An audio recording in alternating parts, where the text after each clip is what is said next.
Halo teman-teman semuanya, apa kabar? Jumpa lagi sama aku Ratna di Ratna Amalia Channel. Nah teman-teman, kita kemarin udah 2 part ya, membahas latihan SKB CPNS Formasi Penyuluh Pertanian sesuai dengan kisi-kisi di tahun 2019 gitu ya teman-teman. Nah buat kalian yang belum nonton, 2 part sebelumnya bisa ditonton, aku taruh linknya di description box ya. Oke teman-teman, sekarang kita akan masuk ke yang bagian ketiga ya teman-teman, part 3, yaitu kita akan membahas tentang penyusunan materi, penggunaan media, dan tentang metode penyuluhan pertanian gitu. Sebenarnya aku udah pernah bikin materi soal ini ya teman-teman. Kalian bisa cek materinya, aku taruh juga di iCard di atas ya. Teman-teman bisa cek di atas. Terus kalian pelajari dulu nggak apa-apa, ini di skip dulu nggak apa-apa gitu. Tapi kalau kalian udah belajar, dan semoga emang udah belajar ya, kita langsung masuk ke latihan soalnya gitu ya. Kita langsung masuk aja ya ke latihan soal SKB CPNS Formasi Penyuluh Pertanian part ketiga tentang materi, media, dan metode penyuluhan pertanian. Gimana teman-teman? Udah siap? Yuk kita mulai.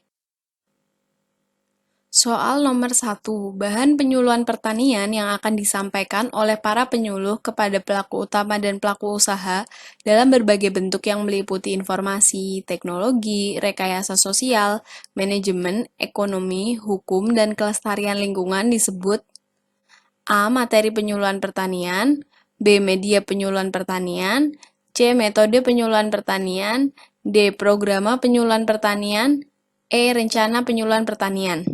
Jawabannya adalah A. Materi penyuluhan pertanian. Jadi kalian bisa ingat-ingat clue-nya kalau materi itu bahan gitu ya. Bahan yang akan disampaikan gitu. Kalian bisa cek ini di UU nomor 16 tahun 2006. Kemudian untuk media penyuluhan dan metode penyuluhan itu bisa dicek definisinya di Permentan nomor 35 tahun 2009. Kemudian yang programa, kalian juga sudah pelajari ya kemarin ya teman-teman di part yang kedua. Yang belum nonton, cek di iCard di atas. Oke, lanjut. Soal nomor 2.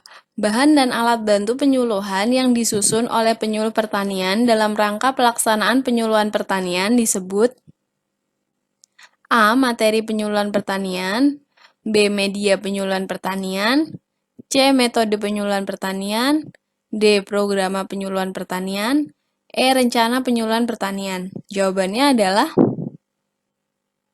B. Media penyuluhan pertanian. Sama ya teman-teman pembahasannya dengan soal yang nomor 1 tadi.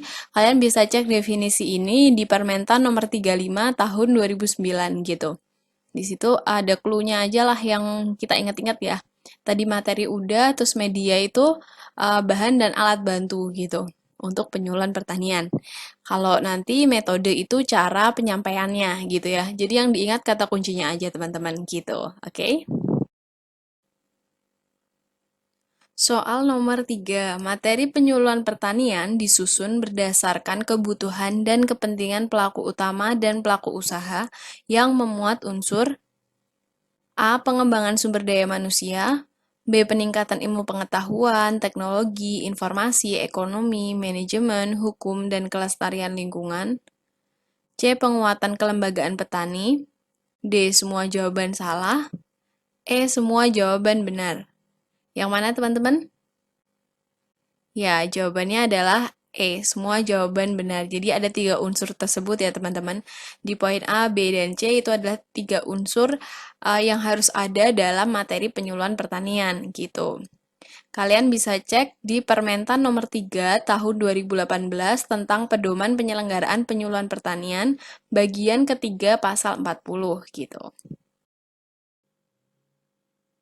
Soal nomor 4. Media penyuluhan pertanian dikelompokkan berdasarkan jumlah sasaran atau pelaku utama dan pelaku usaha. Dibagi menjadi 3 yaitu media individu, kelompok, dan massal. Di bawah ini yang termasuk ke dalam media kelompok adalah A. Benda atau spesimen asli, B. Media cetak, C. Siaran TV, D. Siaran radio, E. Bahan tayang atau slide. Jawabannya adalah Bahan tayang atau slide. Nih ya teman-teman, jadi ada tiga, media massal, kelompok, dan individu. Ini berdasarkan sasaran atau jumlah sasaran yang akan disuluh gitu ya, atau sasaran penyuluhan gitu. Ini bisa dibaca ya teman-teman contoh-contohnya gitu. Soal nomor 5, jenis media penyuluhan pertanian berdasarkan karakteristiknya yang dapat memberikan gambaran yang lebih konkret, baik dari unsur gambar maupun gerakannya, lebih atraktif dan komunikatif. Namun memiliki kelemahan yaitu biaya produksi relatif mahal, produksi memerlukan waktu, dan diperlukan peralatan yang tidak murah. Media penyuluhan pertanian ini termasuk ke dalam media A. Massal, B. Tercetak atau visual, C. Audio, D. Audiovisual atau terproyeksi, E. Individu. Jawabannya adalah D. Audiovisual atau terproyeksi. Pembahasannya ini ya teman-teman, kalian bisa baca tentang media cetak, media audio. Di sini juga ada kelebihan dan kelemahannya gitu. Jadi biar kalian bisa membandingkan ya teman-teman, kalian bikin aja tabel gitu tentang media cetak, media audio visual, kemudian kelebihan dan kelemahannya gitu. Jadi biar gampang memahaminya. Soal nomor 6. Klasifikasi media penyuluhan pertanian berdasarkan panca indera antara lain benda konkret, audio, visual, audiovisual.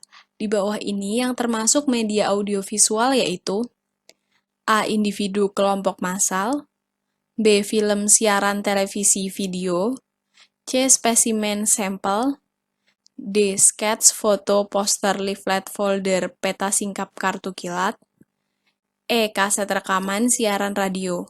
Jawabannya adalah B. Film siaran televisi video.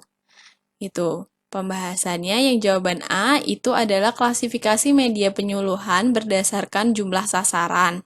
Yang C itu klasifikasi media penyuluhan berdasarkan panca indera yaitu benda konkret atau sesungguhnya. Jawaban D klasifikasi media penyuluhan pertanian berdasarkan panca indera visual. Dan jawaban E adalah klasifikasi media penyuluhan berdasarkan panca indera audio. Soal nomor 7. Lembaran kertas lepas yang dilipat 2 atau 3 lipatan yang berisi pesan penyuluhan pertanian dalam bentuk tulisan dan gambar, foto, atau ilustrasi disebut dengan A. Folder, B. Leaflet, C. Flip chart, D. Poster, E. Flashcard. Jawabannya adalah A. Folder. Jadi untuk pembahasannya teman-teman bisa dicek di Permentan nomor 35 tahun 2009. Kalian bisa notice aja tuh keywordnya aja gitu. Misalnya leaflet itu berarti tidak bisa dilipat 2 atau 3 lipatan. Misalnya flip chart atau peta singkap itu tuh yang ada spiralnya di atasnya, terus ada lembaran, terus bisa dibolak-balik gitu. Terus poster itu lembaran kertas yang biasanya tulisannya sedikit tapi gambarnya lebih banyak. Terus flashcard atau kartu kilat itu kartu lepasan kartu-kartu gitu. Gitu ya teman-teman. Bisa dicek sendiri. Soal nomor 8. Kumpulan slide materi penyuluhan pertanian yang berurutan menjadi suatu cerita, kegiatan atau kejadian, disertai dengan komentar atau suara dan atau tulisan atau teks dalam rekaman yang pembuatannya diprogram dengan komputer dan diputar melalui beberapa slide proyektor disebut dengan A. Bahan tayangan, B. Booklet, C. Sound slide, D. Seri foto, E. Film. Jawabannya adalah C. Sound slide. Pembahasannya ada pada Permentan nomor 35 tahun 2009. Bisa dicek ya teman-teman dan kalian hafalkan atau ingat-ingat keywordnya seperti yang aku bilang tadi gitu. Kalau bahan tayang itu tuh ya kayak slide biasa gitu ya, PPT gitu. Kalau booklet atau brosur itu buku dengan 8-12 halaman. Kalau seri foto, rangkaian foto aja. Kalau film, rangkaian cerita gitu dalam proyektor film dan sebagainya. Kalian bisa ingat-ingat sendirilah yang paling mudah gitu ya keywordnya gitu. Soal nomor 9.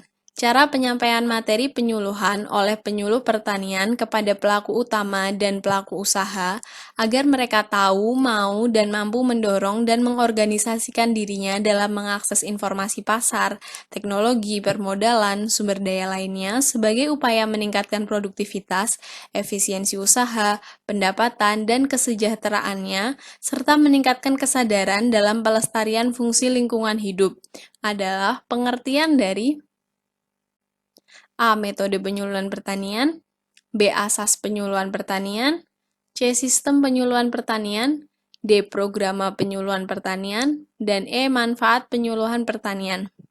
Jawabannya adalah ya, A. Metode penyuluhan pertanian. Ini gampang banget sih teman-teman, metode itu pokoknya cara gitu ya, gitu sih. Kalian bisa cek di Permentan nomor 52 tahun 2009 untuk definisi ini ya teman-teman.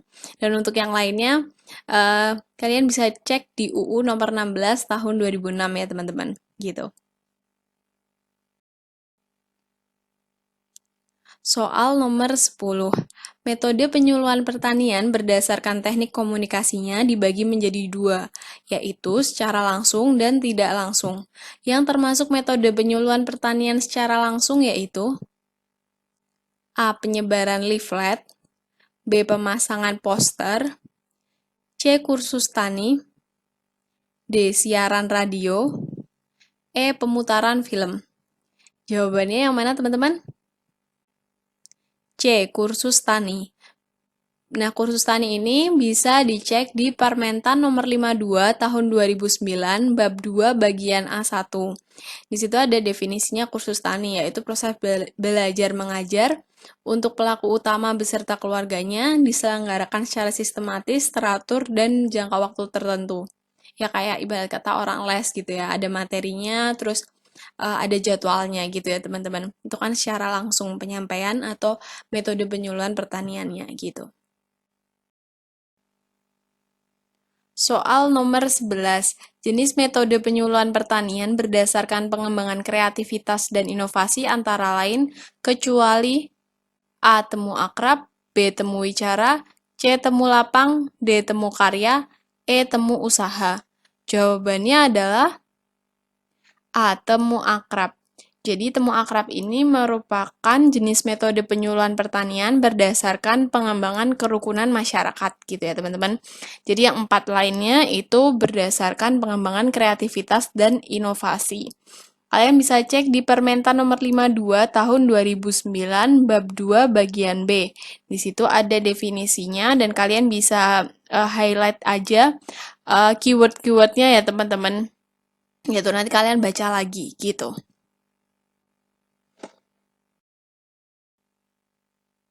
Soal nomor 12.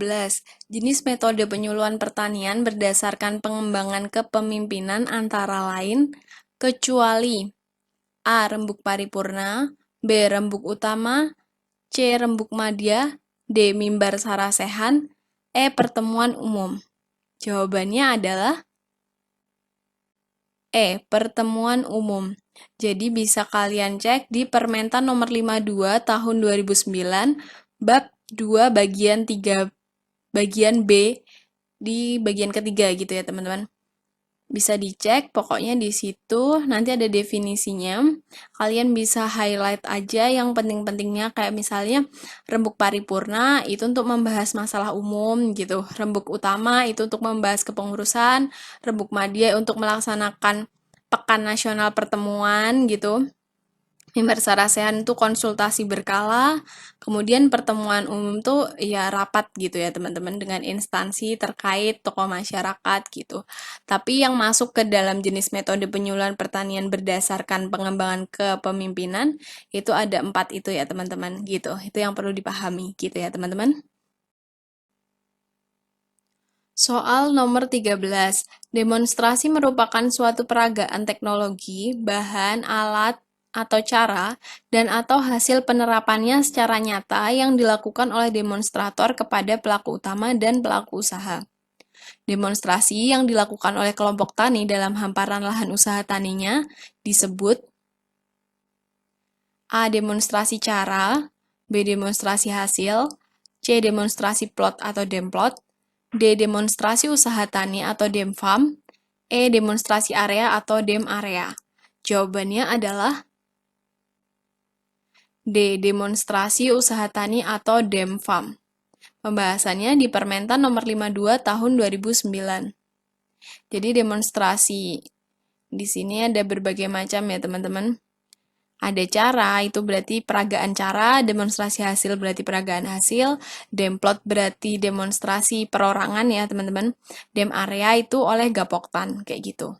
Jadi bisa dipahami ya teman-teman, mudah kok ini clue-cluenya gitu ya, keyword-keywordnya yang harus dipahami gitu. Soal nomor 14. Luas lahan yang digunakan untuk demonstrasi area atau dem area yaitu A 0,1 hektar, B 1 sampai 5 hektar, C 25 sampai 100 hektar, D 150 hektar, E 200 hektar. Jawabannya adalah C 25 sampai 100 hektar. Kalau yang A itu untuk demplot ya teman-teman 0,1 hektar.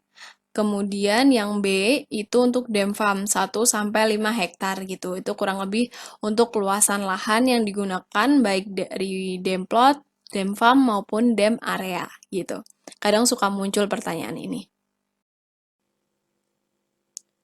Soal nomor 15. Kegiatan proses belajar mengajar dengan partisipasi aktif, mencari dan menemukan fakta sendiri, menganalisa dan mendiskusikan di antara anggota kelompok tani sendiri, serta mengambil keputusan bersama bagaimana tindakan selanjutnya, dengan prinsip belajar berdasarkan pengalaman pada usaha taninya yang dipandu oleh petani sendiri dan penyuluh pertanian disebut dengan A. Widya Wisata, B. Widya Karya, C. Kaji Terap, D. Kursus Tani, E. Sekolah Lapang. Jawabannya adalah E. Sekolah Lapang. Jadi bisa dicek di Permentan nomor 35 tahun 2009. Widya Wisata itu perjalanan wisata untuk melihat keadaan penerapan teknologi. Kemudian Widya Karya itu untuk mempraktekkan suatu hasil pengajaran atau melakukan suatu karya yang bermanfaat, mempraktekkan hasil gitu ya di tempat yang dituju. Kemudian kursus tani itu belajar mengajar juga tapi berkala, sistematis gitu, teratur, ada keyword itu. Terus kaji terap itu uji coba teknologi baru gitu. Soal nomor 16.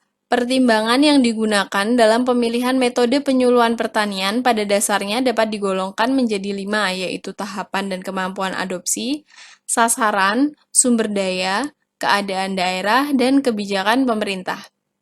Tahapan adopsi inovasi di mana pelaku utama dan atau pelaku usaha ingin mengetahui lebih banyak perihal hal yang baru tadi dan berusaha mencari informasi lebih lanjut merupakan tahapan A. Penumbuhan perhatian kesadaran atau awareness, B. Penumbuhan minat atau interest, C. Menilai atau evaluation, D. Mencoba atau trial, E. Menerapkan atau adoption. Jawabannya adalah B. Penumbuhan minat atau interest. Bisa dicek di Permentan nomor 52 tahun 2009. Kalau awareness itu cuman sekedar ingin tahu gitu. Terus evaluation mampu membuat perbandingan. Kemudian trial mencoba atau mempraktekkan gitu. Dan adoption. Adoption itu mencoba mempraktekkan dan sudah yakin gitu untuk berkelanjutan gitu. Soal nomor 17. Hal-hal yang perlu dipertimbangkan dalam menetapkan metode penyuluhan dari aspek sasaran antara lain A. Tingkat pengetahuan, keterampilan, dan sikap sasaran. B. Sosial budaya mencakup antara lain adat kebiasaan, norma, dan status kepemimpinan yang ada. C. Jumlah sasaran yang hendak dicapai pada satu waktu tertentu. D. Semua jawaban salah. E. Semua jawaban benar. Jawabannya yang mana teman-teman? Semua jawaban benar. Jadi yang benar tuh yang A, B, C ya teman-teman. Jadi ada 3 itu aspek sasaran yang perlu dipertimbangkan dalam menetapkan metode penyuluhan. Bisa dicek di Permentan nomor 52 tahun 2009 bab ketiga. Oke. Soal nomor 18. Hal-hal yang perlu dipertimbangkan dalam menetapkan metode penyuluhan pertanian dari aspek sumber daya penyuluhan antara lain A. Kemampuan penyuluh, B. Materi penyuluhan, C. Sarana penyuluhan, D. Biaya penyuluhan, Semua jawaban benar. Jawabannya adalah ya, semua jawaban benar. Bisa dicek di Permentan nomor 52 tahun 2009 bab ketiga ya, teman-teman. Soal nomor 19. Urutan langkah dalam pemilihan metode penyuluhan pertanian yang benar adalah A. Menghimpun data, menganalisa data, menetapkan metode, menetapkan alternatif metode penyuluhan. B. Menghimpun data, menganalisa data, menetapkan alternatif metode penyuluhan, menetapkan metode penyuluhan. C. Menghimpun data, menetapkan metode penyuluhan, menetapkan alternatif metode penyuluhan, menganalisa data. D. Menghimpun data, menetapkan alternatif metode penyuluhan, menganalisa data, menetapkan metode penyuluhan. Menganalisa data, menghimpun data, menetapkan metode penyuluhan, menetapkan alternatif metode penyuluhan. Jawabannya adalah B. Pembahasannya di Permentan nomor 52 tahun 2009 bab 3 ya teman-teman, bisa dibaca ulang dan dipahami urutan langkah-langkahnya dalam memilih metode penyuluhan pertanian agar sesuai gitu ya teman-teman, yang akan disampaikan kepada sasaran atau kepada pelaku utama dan pelaku usaha gitu ya, agar efektif. Soal nomor 20. Dalam menetapkan alternatif metode penyuluhan pertanian, dengan pendekatan kelompok biasanya dipergunakan untuk dapat memberikan informasi yang lebih rinci tentang suatu teknologi atau praktek. Metode ini ditujukan untuk dapat membantu meningkatkan kemampuan pelaku utama dari tahap titik-titik ke tahap titik-titik. A. Awareness ke interest, B. Awareness ke adoption, C. Interest ke trial, D. Trial ke adoption, Evaluation ke adoption. Jawabannya yang mana teman-teman? C. Interest ke trial. Jadi kalau ini adalah untuk alternatif metode penyuluhan kelompok atau pendekatan kelompok itu biasanya untuk tahap adopsi inovasi teknologi dari interest ke trial. Nah, kalau untuk jawaban yang A itu untuk yang pendekatan massal, itu biasanya yang kalau petaninya itu masih tahap awareness sama interest gitu ya. Jadi masih baru pengen tahu aja gitu. Terus yang jawaban D itu untuk pendekatan individu. Kalau misalnya mereka udah tertarik, udah membanding-bandingkan gitu ya, udah trial dan udah coba-coba dan udah tinggal meyakinkan aja gitu.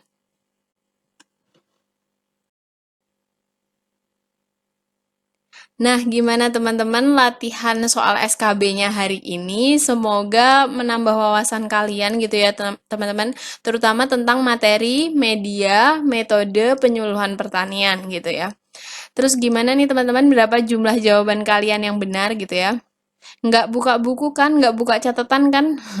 Itu buat latihan kalian aja. Nanti baru setelahnya untuk pembahasan, untuk kalian ulang-ulang lagi belajarnya gitu. Pokoknya bisa itu karena terbiasa. Kita membiasakan buat latihan, semoga saat ujian nanti kita bisa melaluinya gitu ya, bisa mendapatkan hasil terbaik gitu teman-teman. Terima kasih teman-teman udah nonton videonya sampai akhir. Aku seneng banget nih teman-teman, banyak respon positif dari kalian baik di YouTube, di komen, ataupun di DM Instagram aku di @ratnaa_channel.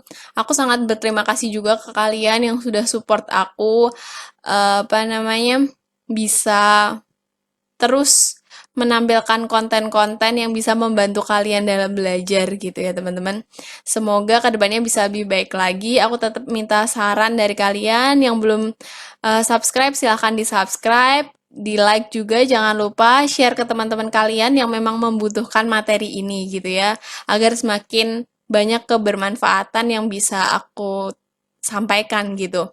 Untuk kalian juga kalau mau email bisa ke info.rachannel@gmail.com kalau misalnya ada materi-materi yang belum bisa diakses gitu ya teman-teman. Itu semoga membantu dan sampai jumpa di latihan soal SKB berikutnya. Dadah!